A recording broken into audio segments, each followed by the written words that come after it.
नमस्कार प्यारे बच्चों, मैं राज सर आपके बीच में फिर एक नए वीडियो के साथ उपस्थित हूँ। प्यारे बच्चों, आशा करता हूँ कि आप लोग खूब अच्छे होंगे और अच्छे से पढ़ाई कर रहे होंगे। ठीक है प्यारे बच्चों, और आपके बीच में मैं मध्यकालीन भारत का इतिहास पढ़ा रहा हूँ।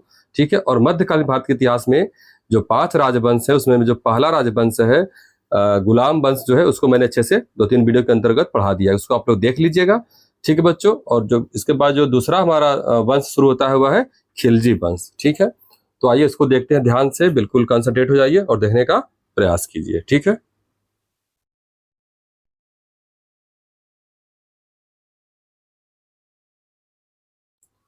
चलिए देखते हैं। एक खिलजी वंश, सबसे पहले जानते हैं कि खिलजी वंश के बारे में हम चर्चा कर लेते हैं।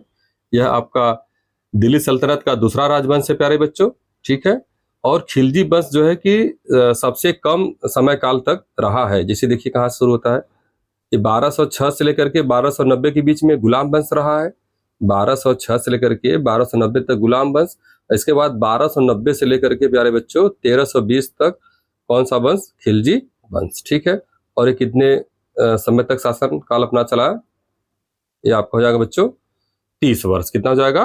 30 वर्ष। ठीक है, आइए इसको देखने का प्रयास करते हैं। तो एक्चुअली जो खिलजी वंश का संस्थापक था उनका नाम था जलालुद्दीन फिरोज खिलजी। ठीक है, तो ये तो हम चर्चा बाद में करेंगे। फिलहाल अभी ये देखते हैं कि जो खिलजी है वास्तव में ये खिलजी कहाँ के रहने वाले थे, क्यों भारत में आए, इनका क्या था बैकग्राउंड, इसके बारे में समझने का प्रयास करेंगे। ठीक है बच्चों, तो जो खिलजी थे यह कहाँ के रहने वाले थे? अफगानिस्तान, जो पाकिस्तान के ठीक बगल में है। आपका अफगानिस्तान जो देश है वहाँ के रहने वाले थे। जो खिलजी वंश अफगानिस्तान के रहने वाले थे। अफगानिस्तान में भी कहाँ पर? तो एक हेलमंद नदी घाटी है। क्या प्यारे बच्चों? हेलमंद नदी घाटी। ठीक है, वही अफगानिस्तान में ही हेलमंद नदी घाटी बहती है नदी घाटी है, और उसी में एक प्रदेश का नाम है जिसका नाम है खल्ज प्रदेश। क्या नाम बच्चों? खल्ज प्रदेश। ठीक है, तो ये जो खिलजी थे वहीं के निवासी थे। खल्ज प्रदेश के निवासी को वही, इसलिए खल्ज प्रदेश के निवासी है, इसलिए उनको क्या कहा जाता है?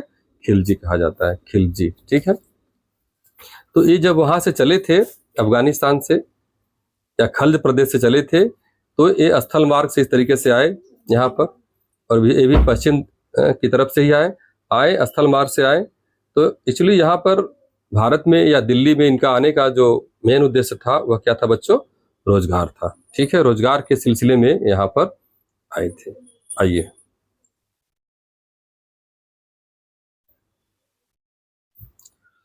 जलालुद्दीन फिरोज खिलजी। अब देखिए इसके संस्थापक कौन है खिलजी वंश के? जलालुद्दीन फिरोज खिलजी। ये 1290 से लेकर के 1296 तक, ठीक है, इन्होंने अपना शासन काल किया। ठीक है, इन्होंने सबसे पहले खिलजी वंश की स्थापना की। तो क्वेश्चन पूछेगा कि खिलजी वंश की स्थापना किसने की, तो आप क्या बताएंगे? जलालुद्दीन फिरोज खिलजी। ठीक है, इनका समय काल कहाँ रहा है बच्चों? 1290 से लेकर के 1296 के बीच में। एक आपके इतिहासकार हुए हैं प्रोफेसर मोहम्मद हबीब। प्रोफेसर मोहम्मद हबीब, इन्होंने ही खिलजी क्रांति को क्या कहा था? एक बड़ा परिवर्तन कहा था।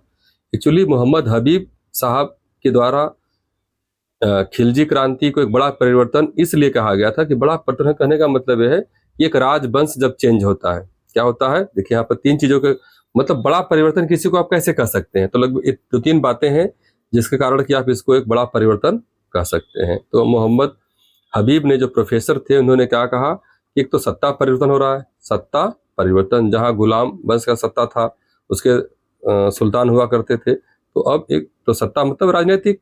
तो बड़ा परिवर्तन कहने का मतलब खिलजी क्रांति इन्होंने कहा था या बड़ा परिवर्तन कहा था, इसका कहने का मतलब एक ही कारण है, सत्ता परिवर्तन हो गया जो कि राजनीतिक रूप से। दूसरा क्या है? वंश परिवर्तन हो गया, गुलाम वंश का क्या आ गया?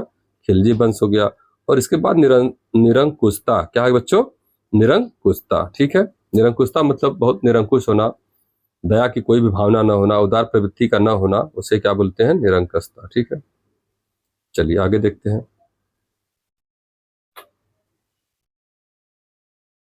जलालुद्दीन जब ये शासक बना, आया यहाँ पे, जब शासन किया एक्चुअली जो जलालुद्दीन फिरोज तुगली, जलालुद्दीन जलालुद्दीन जो आपका खिलजी प्यारे बच्चों, ये क्या है? जब आपके बलबन जब थे, गुलाम वंश के जो बलबन था, तो उसी समय एक सैनिक के रूप में ऑलरेडी यहाँ पे काम कर चुका था। काम करते करते करते देखते देखते, और जानते हैं गुलाम वंश के जो लास्ट के जो थे कैकुबाद और क्यूमर्स, जो ये दो लोग थे, तो ये बहुत ही कमजोर टाइप के थे। तो ये जलालुद्दीन खिलजी क्या किया कि देखा कि कमजोर है तो अपना धीरे धीरे कद बढ़ाते गया। बढ़ाते समय क्या किया, इसने ही समाप्त किया कैकुबाद को और क्यूमर्स को। इन सबके साथ युद्ध किया और इनको रास्ते से हटा करके स्वयं एक नए खिलजी वंश की स्थापना की और अपना ये बन गया, शासक बन गया। तो यहाँ पे देखिए क्या कहना चाह रहा है कि जो जलालुद्दीन था प्यारे बच्चों, जब ये अपना शासक बना, तो ये अपना राज्याभिषेक करवाना चाहता था। तो इसको कहीं कुछ दिखाई नहीं दे रहा था कि किस तरीके से हम कहाँ पर अपना हम राज्याभिषेक कराएं। ठीक है, और एक ऐसा शासक था, उदार शासक था। तो उदार, कितना उदार था आगे देखने को मिल ही जाएगा। फिलहाल कुछ चीजें क्या थी, यह उदार शासक था, उदारता थी इसके अंदर। कैसे थी वो, मतलब उदारता और निरंकुशता कैसे दिखाई देती है, अभी हम आगे डिटेल चर्चा करेंगे। तो निश्चित रूप से मतलब फुली या पूरी तरीके से उदार व्यक्ति नहीं था, क्योंकि जब आप ज्यादा उदार रहेंगे तो आप शासन नहीं कर पाएंगे। बहुत ज्यादा आप उदार आपकी प्रवृत्ति है तो आप शासन नहीं चला सकते, और बहुत ज्यादा निरंकुश है तभी दिक्कत होती है। तो इन दोनों के बीच की कड़ी थे जलालुद्दीन फिरोज खिलजी। ठीक है, तो 1290 में एक्चुअली क्या है, जो कैकुबाद 1290 में अपना राज्याभिषेक कराते हैं। तो जो गुलाम वंश का सेकेंड लास्ट जो आपका शासक था कैकुबाद, और कैकुबाद के बाद कौन हुआ था, क्यूमर्स। ठीक है, तो कैकुबाद एक ने दिल्ली में ही किलोगढ़ी महल बनवाया था। क्या बनवाया था, किलोगढ़ी महल। तो जलालुद्दीन खिलजी साहब ने क्या किया कि अपना जो राज्याभिषेक कराए थे वह कैकुबाद के द्वारा बनाए गए किलोगढ़ी मढ़ी नहीं, किलोगढ़ी महल जो था, उसी महल में इन्होंने अपना क्या किया, राज्याभिषेक करवाया। ठीक है, आइए आगे देखते हैं। इतना बात क्लियर हो गई होगी बच्चों। अब देखिए, एक सूफी संत भी थे, क्या नाम था उनका, सीदी मौला। सीदी याद रखिएगा, बात सीधी सीधी एकदम। ठीक है, एक ईरान के एक सूफी संत थे जिनका नाम था सीदी मौला। ठीक है, तो ये सीदी मौला साहब पहले रहते कहाँ थे, हम इसको पहले उनका जो मेन निवास था, ईरान के सूफी संत थे। कहाँ रहते थे, तो इसको देख लीजिए, पंजाब के बच्चों, पंजाब के एक अजोधन जगह है। पंजाब जो हमारा राज्य है, वहीं पर एक अजोधन नामक जगह है। अजोधन नामक जगह पर ही इन्होंने अपना एक रहने का स्थान बनाया था सूफी संत का।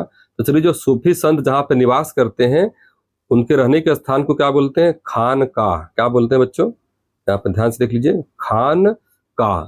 तो कोई पूछ सकता है क्वेश्चन कि खानकाह से आप क्या समझते हैं। तो जो सूफी संत के जो निवास का स्थान होता है, जहाँ पर अपने चेलों के साथ जो वहाँ जो रहते हैं सूफी संत, तो उस जगह को क्या बोलते हैं, राजमहल नहीं बल्कि क्या बोलते हैं, खानकाह। ठीक है, तो जो सीदी मौला, ये सूफी संत जो ईरान के थे, ये यहीं पर अपना निवास करते थे पंजाब के अजोधन में। ठीक है, तो ये जलालुद्दीन खिलजी ने सुन रखा था कि जो सीदी मौला साहब हैं, सूफी संत हैं, तो सूफी संत तो हैं ही, लेकिन इसके साथ ही साथ इनको भनक लगी थी जलालुद्दीन खिलजी को कि ये हमारे खिलाफ, मतलब दिल्ली सल्तनत के जो जलालुद्दीन खिलजी वंश के संस्थापक जलालुद्दीन है, इनके खिलाफ कोई क्या है, षड्यंत्र रच रहा है। इनको कहीं से सूचना मिली। जब सूचना मिली तब क्या करते हैं भाई साहब, तो जो सीधी मौला है बच्चों, सीधी मौला के दो मित्र भी थे। वैसे तो बहुत से लोग उनके साथ होते हैं, लेकिन दो महत्वपूर्ण मित्र थे। एक का नाम था निरंजन कोतवाल और दूसरे का क्या नाम था, हाथिया पाक। एक का नाम था निरंजन कोतवाल और दूसरे का क्या नाम था बच्चों, हाथिया पाक। ये सीधी मौला के मित्र थे, दो फ्रेंड थे। जब जलालुद्दीन खिलजी को मालूम चला तो क्या किया, इनको बुलवाया अपने महल में, क्या जाओ जरा तुम लोग मेरे पास आ जाओ। अब निश्चित रूप से सुल्तान का आर्डर है तो आज ही आएंगे ही। आए तो जैसे मतलब वो उन्होंने षड्यंत्र रचा कि नहीं रखा, सीधी मौला और इनके जो दो दोस्त थे निरंजन कोतवाल और हाथिया पाक, मतलब जैसे आप बात निराधार भी तो हो सकती है। तो बिना जाने, बिना सोचे, बिना समझे जलालुद्दीन खिलजी ने क्या किया कि राज दरबार में ही निरंजन कोतवाल और हाथिया पाक को क्या कर दिया, फांसी की सजा दे दिया। अभी जांच वो चल ही रही थी, उसका कोई रिजल्ट आया नहीं था, लेकिन अब समझ रहे कितना उदार व्यक्ति है, यहाँ पर लिखा गया उदार, लेकिन अब समझ जाए कि भी रिजल्ट अभी आना बाकी है, निर्णय आना बाकी है कि वास्तव में इन्होंने कोई षड्यंत्र रचा है कि नहीं रचा है। इसके पहले ही निरंजन कोतवाल और हाथिया पाक को क्या कर दिए, बेस भरे दरबार में ही फांसी की सजा सुना दी। अब देखिए आगे क्या होता है। अब जो सीधी मौला थे, कौन थे बच्चों, सीधी मौला। इनके साथ क्या होता है सीधी मौला के साथ? सीधी मौला जो कि सूफी संत थे, तो इनको वहां पे उन्होंने फांसी नहीं दी, बल्कि क्या किया, इनको भी अपना एक जो दरबार लगाया, और दरबार लगाने के बाद खुले दरबार लगा, मतलब मैदान में इस तरीके से अपना बैठने की जगह होगा, वहां पर बुलाया कि आप यहाँ पर आइए, सीधी मौला जी को बुला लेते हैं, और इसके बाद मैदान में इनको छोड़ देते हैं, ऐसे सीधी मौला जी को ऐसे छोड़ देते हैं कि आप इधर उधर करिए। और इसके बाद पागल हाथी, कैसे हाथियों को, पागल हाथियों का झुंड क्या किए, उनके पीछे छोड़ दिए। किसके पीछे छोड़ दिए? सीधी मौला के पीछे छोड़ दिए। और इसके बाद निश्चित रूप से हाथी कैसा है, पागल है, क्या किया, और पैरों तले उछल करके सीधी मौला को पागल हाथियों ने क्या कर दिया, मार दिया। तो इस तरीके से सीधी मौला की भी मौत हो जाती है। ठीक है बच्चों, आइए आगे देखते हैं। हलाकू, अब यहाँ पर चलेंगे, फिर अब हम आ जाएंगे। हलाकू कहाँ का शासक था? मंगोलिया का। कहाँ का था बच्चों? मंगोलिया। ठीक है, मंगोलिया जो कि एक देश है, तो वहां का एक शासक था जिसका नाम था हलाकू। देख रहे हैं, चंगेज खां भी वही मंगोलिया का था, तो सब उसी वही खानदान के सब कलाकार लोग हैं। हलाकू जो कि अब इनकी मृत्यु हो चुकी है। ठीक है, तो ये मंगोल शासक था हलाकू, और इन्हीं भाई साहब का एक पुत्र था जिसका नाम क्या था? उलूग खां। क्या नाम था बच्चों? उलूग खां।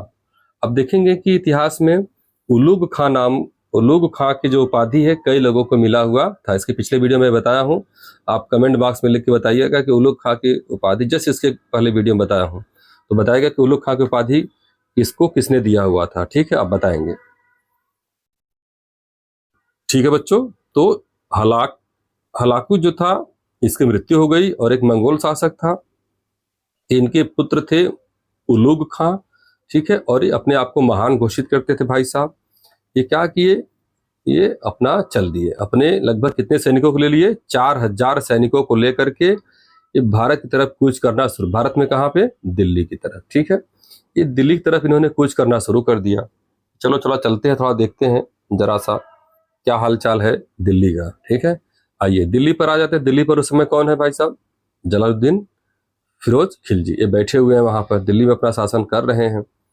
तो आए यहाँ पे, और इसके बाद इन्होंने युद्ध किया जलालुद्दीन खिलजी से, और उलुग खां के बीच में। जलालुद्दीन खिलजी और उलुग खां के बीच में क्या होता है? युद्ध होता है। युद्ध होने के बाद फिर इसके बाद दोनों के बीच में संधि भी हो जाती है। उलुग खां और जलालुद्दीन खिलजी के बीच में क्या होती है? संधि हो जाती है। तो फिर वो कहते हैं कि देखिए, मैं तो यहाँ पर व्यापार करने आया था, ठीक है, खामोखा आपसे युद्ध कर लिया, लेकिन अब मैं रहना चाहता हूँ इसी दिल्ली में, मुझे शरण दीजिए और मैं रहना चाहता हूँ। तो अब जलालुद्दीन खिलजी ने क्या किया कि इनको एक जगह, इनके लिए व्यवस्था बंदोबस्त करा दिया, और वही कौन सा जगह है? मंगोलपुरी। तो दिल्ली में आज भी यह आपका जगह है, जगह का नाम है मंगोलपुरी। ठीक है, तो जो मंगोलपुरी है स्पेशली ये इन्हीं के नाम पर, जो मंगोल शासक थे इन्हीं के नाम पर ये मंगोलपुरी जगह का नाम पड़ा हुआ है। ठीक है, तो यहीं पर अपना वो रहने लगे, और इनको एक और नाम दिया गया, नवीन मुसलमान। नवीन माने नया। तो मंगोलपुरी में जो व्यक्ति, जो मुस्लिम समुदाय रहता है, उन्हें किस नाम से बुलाया गया उस समय? नवीन मुसलमान के नाम से जाना गया। और आज भी वहाँ पर ये रहते हैं, लोग रहते हैं। और मोबाइल आपका, पर्स या चेन स्नैचिंग, ये सब मतलब इनके दाहिने बाएं हाथ का खेल है। ये अगर आप थोड़ा सा भी सतर्क नहीं है दिल्ली में मंगोलपुरी नामक जगह पर, तो आपकी इतना आसानी से ये आपका चोरी कर लेंगे कि आपको पता नहीं चल पाएगा। अब फिर वो पैसा ले जाएंगे, आराम से अपने घर में लोगों को बांटेंगे। दिन भर इस तरीके का काम चलेगा, स्नैचिंग, चोरी, मोबाइल, ये सब सारी चीजें बहुत छोटी सी बात है इनके लिए, क्या है। ठीक है, तो ये मंगोलपुरी नामक जगह हो गया। ठीक है बच्चों, दिल्ली में अब यहाँ पे रहने लगे। अब आइए आगे का हम इतिहास देखते हैं कैसे क्या हो रहा है। अब ये जो हमारे, इसको थोड़ा हटा देता हूं मैं। चलिए अब देखते हैं। चलिए अब ये देखिए, ये जो जलालुद्दीन खिलजी हैं, इनका एक भतीजा भी था। ये जलालुद्दीन जो खिलजी हैं, इनका एक भतीजा था। ठीक है बच्चों, जिनका नाम क्या था? अलाउद्दीन खिलजी। ठीक है, जलालुद्दीन का एक भतीजा था जिसका क्या नाम था? अलाउद्दीन खिलजी। और भतीजा के साथ साथ यह इनका दामाद भी था। मतलब जलालुद्दीन खिलजी की जो बेटी थी उनके साथ अलाउद्दीन खिलजी की क्या हुई थी, शादी हुई थी। ठीक है, दामाद भी था और आपका उनका भतीजा भी था। तो भतीजा होने के नाते, दामाद होने के नाते क्या किया था इन्होंने, आपका एक जगह पड़ता है इलाहाबाद में पड़ता, ठीक है, कड़ा और मानिकपुर एक जगह पड़ता है। तो वहीं का जो जलालुद्दीन खिलजी साहब थे, इन्होंने क्या किया, अलाउद्दीन खिलजी को कड़ा और मानिकपुर का इन्होंने प्रांतपति या सेनापति बना दिया। किसने बना दिया, जलालुद्दीन खिलजी ने। किसको बना दिया, अलाउद्दीन खिलजी को। बहुत से प्रांत होते हैं, तो उसमें एक प्रांत इनको अपने भतीजे अलाउद्दीन खिलजी को इन्होंने दे दिया। किसने दे दिया, जलालुद्दीन खिलजी ने, कि जाओ तुम कड़ा और मानिकपुर का जगह देखो और वहां पर अपना कायदे ढंग से कार्य करो। ठीक है, ये आप काम करने लगे। लेकिन ये जो अलाउद्दीन खिलजी था प्यारे बच्चों, ये बहुत ही महत्वाकांक्षी था और बहुत ही शातिर दिमाग रखता था, और इसके अंदर था एक शासन को चलाने का क्वालिटी या गुण था। इसके मन में था ये बात कि मैं भी एक दिन दिल्ली का सुल्तान बनूं। तो इसी के मद्देनजर क्या किया उसने, अपने चाचा को या अपने ससुर को बिना बताए, जलालुद्दीन खिलजी को बिना बताए, उसने एक दक्षिण भारत का एक उन्होंने अभियान शुरू कर दिया। उसने सुन रखा था देवगिरी, जो कि अब कहाँ पड़ता है, महाराष्ट्र में पड़ता है, मुंबई महाराष्ट्र, वहीं पर एक जगह है देवगिरी, वहीं पर उसने क्या कर दिया, अपना एक अभियान चलाया। तो वहां से अपना सैनिकों को लेकर चल दिया।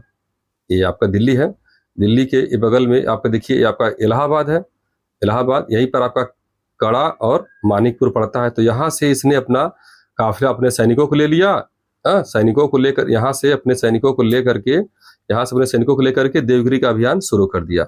जब ये रास्ते में जा रहा था, अलाउद्दीन खिलजी और अपने कुछ सैनिकों के साथ, कुछ सैनिकों नहीं, अच्छे सैनिकों के साथ जा रहा था। तो रास्ते में निश्चित रूप से आप अगर आप अकेले जा रहे हैं तो कोई नहीं पूछेगा, लेकिन जब बहुत से लोगों के साथ आप जब रास्ते में आप जाएंगे तो निश्चित रूप से रास्ते वाले जो भी पढ़ेंगे, अरे भाई आप कहाँ जा रहे हो, क्या बात है, कैसे क्या हो गया। तो इतना शातिर था अलाउद्दीन खिलजी, इसने बहाना बनाया। क्या बहाना बनाया, झूठ बोला कि अरे क्या बताऊं, जो मेरे चाचा है जलालुद्दीन खिलजी, ये तो मुझसे बहुत नाराज चल रहे हैं और उन्होंने मुझसे क्या कर दिए हैं, मुझे अपने दिल्ली सल्तनत से मुझे बाहर कर दिए हैं। अब मैं तो रोजगार की तलाश में जा रहा हूँ, कि मैंने सुन रखा है कि जो देवगिरी है यहाँ पे मुझे कोई काम धाम मिल जाएगा। और तो कहें कि ठीक तुम अकेले जाओ, लेकिन अपने साथ और इतने लोगों को क्यों लेके जा रहे हो। तो उसने कहा कि एक्चुअली एक जो मैं एक प्रांतपति के रूप में था वहां पे, लेकिन ये जो सैनिक है ये मेरे द्वारा ही बनाए गए सैनिक है।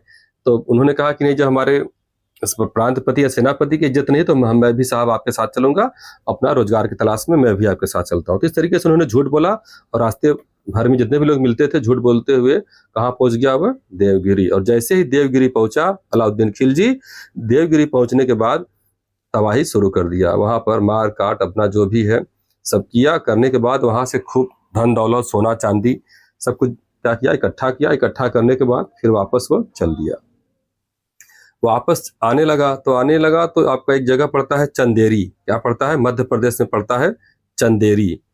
चंदेरी में ही देखिए यहाँ पर मैंने लिखा है, चंदेरी में ही अहमद चप, क्या नाम है, अहमद चप, जो कि क्या था, इसने जलालुद्दीन खिलजी को चेताया। इसलिए बातें तो मालूम चली जाएगी, भाई आप ठीक अपने चाचा को, अपने ससुर को, जलालुद्दीन खिलजी को आप धोखा दे रहे हैं, ठीक है, लेकिन रास्ते में आप कर क्या रहे हैं, आप भले जा रहे हैं रोजगार तलाश में, लेकिन अब वास्तव में आपके कर्तव्य हरकत तो दिखाई देगा ही। तो जब देवगिरी को उन्होंने जम के लूटा, खूब सोना चांदी धन दौलत ले लिया मजे का, तब अभियान वापस आने लगा। तब क्या किया कि ये जो चंदेरी का था एक व्यक्ति जो कि जलालुद्दीन से संबंधित था वो, तो उसका नाम था अहमद चप। तो ये अपने माध्यम से जलालुद्दीन को चेताया कि आप सेना उना लेकर के आइए और ये जो अलाउद्दीन खिलजी है अपने मन का जो काम कर रहा है इसको यहीं पर निपटा दिया जाए। लेकिन नहीं, अब जलालुद्दीन देखिए यहीं पर इसकी उदारता दिखती है ना, जैसे उदार और आपका निरंकुश, तो यहीं पे देखता तो उदार का मेरा भतीजा है यार, तुम ऐसे बात क्यों कर रहे हो, मेरा भतीजा है, ऐसा थोड़ी नहीं करेगा। वो गया है लूटने, अगर मुझसे बिना पूछे भी चला गया, अभियान चला दिया है, तो मेरे लिए तो हम लोग तो यहाँ बैठ के खा रहे हैं दिल्ली में बैठ करके आराम से। तो अगर धन दौलत लूट के ला रहा है तो हम ही लोग तो ला रहा होगा, मेरा भतीजा मेरा दामाद भी है, मेरे साथ ऐसा क्या कर सकता है। वो अहमद चाप या चंदेरी की जो था उनका साथी था, उनकी बातों पर उन्होंने यकीन नहीं किया और इस तरीके से अलाउद्दीन खिलजी धन दौलत लेकर के पहुंचा वहां पे, वही कड़ा मानिकपुर पहुंच गया। और पहुंचने के बाद फिर वहां से चाचा को संदेश पहुंचा कि चाचा मैं इस तरीके से आया हूं, आपके बिना बताए, मैं गुस्ताखी मुझे माफ करिए। मैं आपको बिना बताए मैं चला गया, देवगिरी का अभियान किया और वहां से बहुत धन दौलत लूट करके आया हूँ, लेकिन मेरी हिम्मत नहीं है कि मैं आपसे आके फेस टू फेस मिलूं दिल्ली में। ठीक है, तो उन्होंने कहा कि ऐसा क्यों, आ जाओ, कोई दिक्कत नहीं। कहा नहीं चाचा, मुझे बहुत डर लग रहा है, मैं आपसे नहीं आऊंगा। तो अच्छा, और बहुत दिन हो गया आपसे मिले हुए चाचा जी, आप ही आ जाइए और हमसे मुलाकात यही आपके कड़ा मानिकपुर में ही कर लीजिए, जो प्रयागराज का जगह है वहीं पर। तो जलालुद्दीन खिलजी का कोई बात नहीं, भतीजा नहीं आ रहा, चलो हम ही चलते हैं। तो अपने सैनिकों को ले लिया जलालुद्दीन खिलजी और वहां से दिल्ली, वहां से इलाहाबाद जो कड़ा मानिकपुर है वहां के लिए उसने कूच कर लिया।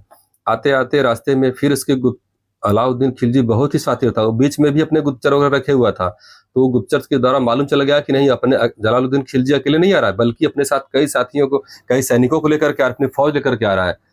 तब और डर गया, तो फिर अपना उसने संदेश भिजवा कि चाचा जी, मैं बार बार कह रहा हूँ कि मैं आपसे अकेले आपसे मिलना चाहता हूँ, और आप इतनी सेना लेके आ रहे हैं, तब तो लग रहा है कि मैं तो डर के मारे भाग ही जाऊंगा।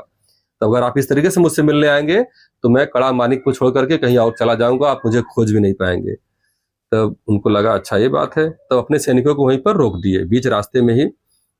आपका जो फाफा मऊ नामक जो जगह है, आप इलाहाबाद से पहले, उधर ही क्या किया, अपने सैनिकों को रोक दिए और उनको इशारा किया कि आप थोड़ा दूसरे रास्ते से आओ कड़ा मानिकपुर, ताकि अलाउद्दीन खिलजी को पता न चले। ठीक है, लेकिन फिर एक नाव पकड़ी, जलालुद्दीन खिलजी ने एक नाव पकड़ी, अपने 2-4 सैनिकों के साथ क्या किए, आ गए कड़ा मानिकपुर इनसे, अलाउद्दीन खिलजी से मिलने। जैसे आया, चाचा चाचा भतीजा, ठीक है, इस तरीके से दोनों का प्यार उमड़ा और दोनों दूसरे से गले लगते हैं।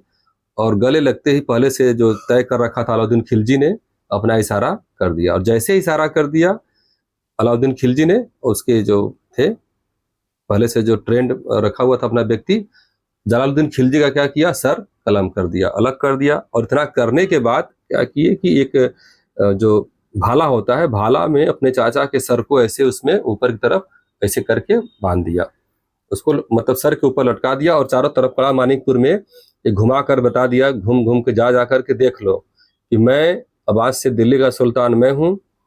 अगर किसी ने मेरे खिलाफ कोई षड्यंत्र रचा या मेरे खिलाफ कोई निगेटिव हुआ, तो देख रहे हो, मैं अपने चाचा का नहीं हुआ, अपने चाचा का मैंने यह हाल किया है, तो तुम लोगों का क्या हाल करूंगा। तो इस तरीके से लोगों को डराते हुए, धमकाते हुए, निरंकुशता वाली जो बात होती है, क्योंकि बहुत ही निरंकुश शासक था अलाउद्दीन खिलजी, तो इस तरीके से करते हुए वहां के लोगों को वो किया, और अपने फिर अब जो धन दौलत लूटा था उसको लेकर के साथ में फिर अपना वो चल दिया अवध के रास्ते से होते हुए फिर। ठीक है, और जो पूरा दिल्ली के जो बीच में जो रास्ते पड़ते हैं सब जगह पूरा अपना ये काफिला लेकर के पहुंच गया दिल्ली। ठीक है बच्चों, तो फिर आइए आगे देखते हैं। और इस तरीके से दिल्ली पहुंच करके वहां पर उसने क्या किया, अपना राज्याभिषेक कहा। लेकिन जो उनकी पत्नी थी, अब पत्नी एक्चुअली कपड़ा, उसकी जो जलालुद्दीन खिलजी का जो सिर था उसके ऊपर कपड़ा भी लपेटे हुआ था, तो मालूम तो चल ही जाता है भाई, आप कुछ कपड़ा ऐसे लगा लीजिए, लेकिन ये बातें तो सब जो हुआ हैपनिंग हुई रहती है, मालूम चल जाता है। तो जो जलालुद्दीन खिलजी की जो बेटी थी उसको पता चल गया कि ये हमारा जो शौहर है, हमारा जो पति है, हमारे पिता की हत्या कर दिया है, और इसके बाद ये शासनकाल, तो मतलब एक अलग सा सिचुएशन हो जाता है। लेकिन क्या करें, आपको सिचुएशन को हैंडल करना पड़ता है। वो मेरा पति है, वो मेरा पति है और मेरे पिता की हत्या करके इस तरीके से सुल्तान बनने जा रहा है। तो उसने उस समय को क्या किया, उसने हैंडलिंग किया। ठीक है बच्चों, और इस तरीके से क्या किया उसने अपना, ये मान लीजिए कि ये है, ऐसे समझिए, ये आपका दिल्ली में पहुंच गया। वहां पे ये जलालुद्दीन खिलजी का क्या था, ये बैठने का जगह था, उनका शासन जहां से, इसके बाद ये बगल में इनका ये हरम हुआ करता था, और फिर इसके बाद ये अलाउद्दीन खिलजी का ये रहने का जगह था, अलाउद्दीन खिलजी का। फिर इसके बाद और दरबारी वगैरह क्या है, तो यहीं पर अपना जा करके अलाउद्दीन खिलजी, जहां पर इनका शासनकाल, जहां पर कुर्सी थी, जहां पर बैठते थे, उन्होंने अपना राज्याभिषेक करवाया। ठीक है बच्चों, आइए आगे देखते हैं। तो इस तरह की बातें थी। अब थोड़ा सा इसके फैक्ट है, फटाफट हम देख लेते हैं। खिलजी वंश के बारे में देख लेते हैं। खिलजी वंश दिल्ली सल्तनत का कौन सा राजवंश है? दूसरा। पहला कौन था? गुलाम वंश। गुल खिले तो सै लो, गुलाम वंश, खिलजी वंश, तुगलक वंश, सैयद वंश और लोदी वंश, ये पांचों वंश राजवंश अब हमको लग रहा है सभी बच्चों को याद हो गया होगा। तो खिलजी वंश दिल्ली सल्तनत का कौन सा राजवंश था? दूसरा राजवंश था। खिलजी वंश दिल्ली सल्तनत का सर्वाधिक कम समय था, कितने समय तक था? 1290 से लेकर के 1320, यानी कि 30 साल तक का। ठीक है। खिलजी वंश के शासक अफगानिस्तान के बहने वाली हेलमंद नदी घाटी में स्थित खल्ज प्रदेश के, कहाँ के बच्चों? खल्ज प्रदेश के निवासी थे, इसलिए इनको खिलजी के नाम से भी जाना गया है। इसके बारे में मैं बता चुका हूं, बस थोड़ा सा एक बार पढ़ दूं पीपीटी अपना। आइए, खिलजी वंश के शासक भारत में रोजगार की तलाश में आए हुए थे। इस वंश की स्थापना जलालुद्दीन खिलजी ने की थी। सब बता दिया हूं बात। 1290 में जलालुद्दीन खिलजी शासक बना। इसने अपना राज्याभिषेक कैकुबाद द्वारा बनाए गए किलो गढ़ी महल में किया था, जो दिल्ली में स्थित था। अब आगे देखिए, सिद्दी मौला का विद्रोह। ठीक है, अभी देखिए, सिद्दी मौला का विद्रोह ईरान से आया एक कौन सा था? सूफी संत था। पंजाब के अजोधन में अपना खानकाह, खानकाह मतलब जहाँ पर सूफी संत रहते हैं अपने और शिष्यों के साथ, उसी जगह को क्या बोलते हैं? खानकाह। यह पंजाब के अजोधन में अपनी खानकाह बनाकर रहने लगा। जलालुद्दीन खिलजी के इसके ऊपर आरोप लगाया, जलालुद्दीन खिलजी ने इसके ऊपर, किसके ऊपर? सूफी संत जो थे उनके ऊपर आरोप लगाया था कि वह अपने मित्रों, कौन कौन? निरंजन कोतवाल और हथिया पाक के साथ मिलकर के षड्यंत्र कर रहा है। ठीक है। फलतः जिसके कारण इन दोनों को जलालुद्दीन खिलजी ने किसकी सजा दे दी? राज दरबार में फांसी सजा दिलवा दी और सिद्दी मौला को पागल हाथी के नीचे कुचलवा दिया। ठीक है बच्चों, आइए आगे देखते हैं। देवगिरी अभियान कब हुआ था? 1296 में। इसने किया था अलाउद्दीन खिलजी ने। देवगिरी महाराष्ट्र में स्थित है। देवगिरी कहाँ पर स्थित है? महाराष्ट्र में। मोहम्मद बिन तुगलक ने, एमबीटी मतलब मोहम्मद बिन तुगलक, अभी आगे आएगा तुगलक काल, तुगलक वंश। मोहम्मद बिन तुगलक ने इसका नाम परिवर्तित करके दौलताबाद, जैसे आप सुनते हैं ना दिल्ली से दौलताबाद, तो देवगिरी का ही नाम मोहम्मद बिन तुगलक ने चेंज कर दिया और उसका क्या नाम रख दिया? दौलताबाद। जानते रहिए। जलालुद्दीन खिलजी के समय में इसके भतीजे, दामाद, देखिए दोनों है, भतीजा भी है और दामाद भी है। तो ठीक है, इस तरीके से होता है एक समुदाय में। इसके भतीजे और दामाद को कड़ा व मानिकपुर के सूबेदार अलाउद्दीन खिलजी ने देवगिरी का अभियान किया था। बता चुका हूं मैं, एक बार फिर से देख लीजिए। अलाउद्दीन खिलजी पहला सेनापति था जो विंध्याचल पर्वतमाला पार करके दक्षिण भारत के ऊपर आक्रमण किया था। तो याद रखिएगा, जब सेनापति पूछेगा दोस्त मित्रों, तो जब सेनापति पूछेगा तब आप बताएंगे अलाउद्दीन खिलजी की, मतलब विंध्याचल पर्वत या उत्तर भारत से दक्षिण भारत पर, उत्तर भारत से होकर के दक्षिण भारत पर किसने सबसे प्रथम हमला किया था, आक्रमण किया था? सेनापति पूछेगा तो अलाउद्दीन खिलजी, और जब कहेगा कि उत्तर भारत में दक्षिण भारत में अभियान किया जाने वाला पहला अभियान था, शासक के रूप में पूछेगा तो जलालुद्दीन खिलजी, क्योंकि उसी के समय में हुआ था। तो शासक जलालुद्दीन खिलजी के समय में हुआ था। अब जब सेनापति का नाम पूछेगा तो आप बताएंगे अलाउद्दीन खिलजी का। क्या करने के लिए? उत्तर भारत से, ये हो गया, ये मान लीजिए विंध्याचल पर्वत श्रृंखला हो गई आपका, उत्तर भारत हो गया, और क्या होगा नीचे? दक्षिण भारत हो गया। तो उत्तर भारत से दक्षिण भारत की तरफ आकर के अपना आक्रमण करने वाला कौन था? सेनापति के रूप में अलाउद्दीन खिलजी और शासक के रूप में जलालुद्दीन खिलजी। और अलाउद्दीन का क्या था? एक गुप्त अभियान था, अपने चाचा को बताया नहीं था, क्योंकि भाई अगर सेना बढ़ानी है, मुझे सुल्तान बनना है, तो भाई हर काम तो पैसे से होगा, धन से होगा। सैनिक है, घोड़े हैं, तलवार है, बंदूकें हैं, जो उस समय चल रहा था, जो भी चीजें हैं, तोप है, तो भाई जब उसके पास रहेगा तभी ना, पैसा रहेगा तो बिना पैसे कुछ होगा नहीं। सैनिक है चाहिए, कहाँ से सैनिक मिलेंगे? पैसा रहेगा, उनको हर महीने तनख्वाह देना पड़ेगा। तो अलाउद्दीन खिलजी का एक गुप्त अभियान था। इसने इस अभियान को जलालुद्दीन खिलजी से बिना बताए किया था, चुपचाप तरीके से, चोरी चोरी, चुपके चुपके। ठीक है। अलाउद्दीन खिलजी ने इस अभियान को पूरा करके काफी धन इकट्ठा किया। क्या किया? यही धन इकट्ठा किया, तभी तो फिर आगे उसका काम आएगा। आइए, फिर जलालुद्दीन का वध 1296। देवगिरी का अभियान करके जब अलाउद्दीन खिलजी बुंदेलखंड की चंदेरी, नहीं एमपी होगा, यहाँ पे गलत लिखा हुआ है, मध्य प्रदेश। ठीक है, एमपी के चंदेरी में पहुंचा था, तो जलालुद्दीन के सलाहकारों ने इसे यहाँ रोकने की बात की थी, लेकिन अलाउद्दीन खिलजी कड़ा मानिकपुर पहुंच गया। यहीं पर बुला करके अलाउद्दीन खिलजी अपने चाचा, अपने ससुर या शासक जलालुद्दीन खिलजी की हत्या का षड्यंत्र रचा और उसकी हत्या भी कर दी। ठीक है, आगे आइए। इसके बाद 1296 ईस्वी में दिल्ली में प्रवेश करके, इसके बाद 1296 ईस्वी में दिल्ली में प्रवेश करके अलाउद्दीन खिलजी ने अपना राज्याभिषेक किया। इसके बाद 1296 ईस्वी में दिल्ली में प्रवेश करके अलाउद्दीन खिलजी ने अपना राज्याभिषेक किया। ठीक है बच्चों। नोट, मोहम्मद हबीब ने खिलजी वंश की स्थापना को खिलजी क्रांति की संज्ञा दी थी। तो याद रखिएगा, मोहम्मद हबीब ने, पूछ सकता है कि खिलजी वंश की स्थापना को खिलजी क्रांति का संज्ञा किसने दिया? तो मोहम्मद हबीब ने दिया था। और इन्होंने इसे वंश परिवर्तन, निश्चित रूप से मुगल वंश परिवर्तन, राज्य परिवर्तन और प्रशासनिक परिवर्तन के रूप में देखा। ठीक है बच्चों, आज का वीडियो यहीं तक। ठीक है, अब इसके आगे हम चर्चा करेंगे अलाउद्दीन खिलजी के बारे में। ठीक है, तो यह वीडियो हमारा यहीं पर समाप्त होता है। आशा करता हूँ कि अच्छा लग रहा होगा। इतिहास जो कि आपको बहुत ही कठिन लग रहा था, निश्चित रूप से समझ में आने लगा होगा। प्यारे बच्चों, खूब पढ़िए, मेहनत करिए, मैं आपके हमेशा साथ हूँ, बिल्कुल है। और स्टडी विद राज जो हमारा चैनल है बच्चों, आपसे उम्मीद है कि आप लोग इसको फैलाएं चारों तरफ। ऐसे बच्चे जिनके पास संसाधनों की कमी है, अच्छे कोचिंग में एडमिशन नहीं ले पाते हैं धन अभाव में, वो बच्चे हमारी वीडियो को देखें और खूब आगे बढ़ें, पढ़ लिख करके अपना एक मुकाम हासिल करें। ठीक है बच्चों, तो मिलते हैं फिर नेक्स्ट वीडियो में। बहुत बहुत धन्यवाद आप सभी को।